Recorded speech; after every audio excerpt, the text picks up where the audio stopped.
Перед просмотром этого ролика советую заценить прошлый обзор, если еще не видели. Там я без спойлеров рассказываю, почему новую часть Мстителей не стоит пропускать. А сейчас переходим к новинке этой недели.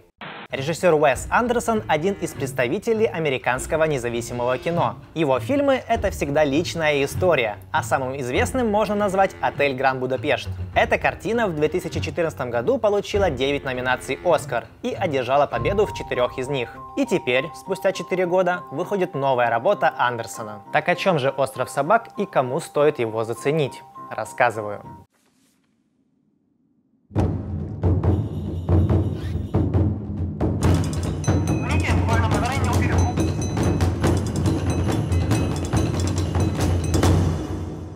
В вымышленном японском городе мэр решает избавиться от всех собак. Кобаяши отправляет их на отдельный остров, который называется Мусорным. Официальный предлог – собачий грипп.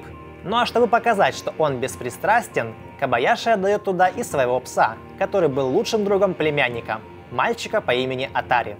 Через полгода Атари не выдерживает и на угнанном самолете летит на Мусорный остров к своему четырехлапому другу. Там и начинается его эпичное путешествие, которое скажется на судьбе всей префектуры. С технической стороны фильм безупречен. Спустя 10 лет после бесподобного Мистера Фокса Уэс Андерсон снова взялся за кукольную анимацию. Ну а поскольку опыт уже был, результат получился потрясающий. Картинка действительно впечатляет. Видно, сколько труда вложено. Все, что мы видим на экране, покадровая съемка, над которой трудилось 27 аниматоров и 10 ассистентов. Ну а чтобы движения и мимика собак выглядели реалистично, специалисты изучали поведение настоящих четырехлапых. Колорита добавляет и звуковое сопровождение. Композитор Александр Депле сделал все возможное. Никуда не делись и фирменные фишки Андерсона. Композиция идеальная, а фирменный юмор заставляет улыбаться. Уэсу Андерсону снова удалось создать собственный маленький мир, а мы в очередной раз в него верим. Хотя в любом другом месте он бы выглядел нелепо. Чудаковатые, но добрые персонажи, увлекательная и интересная история.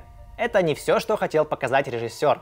Здесь затронуты и важные вопросы экологии и коррупции, но дружба, понятное дело, все равно побеждает. Конечно, шедевром этот фильм называть нельзя, но это явно лучше всего того, что сейчас показывают в кинотеатрах.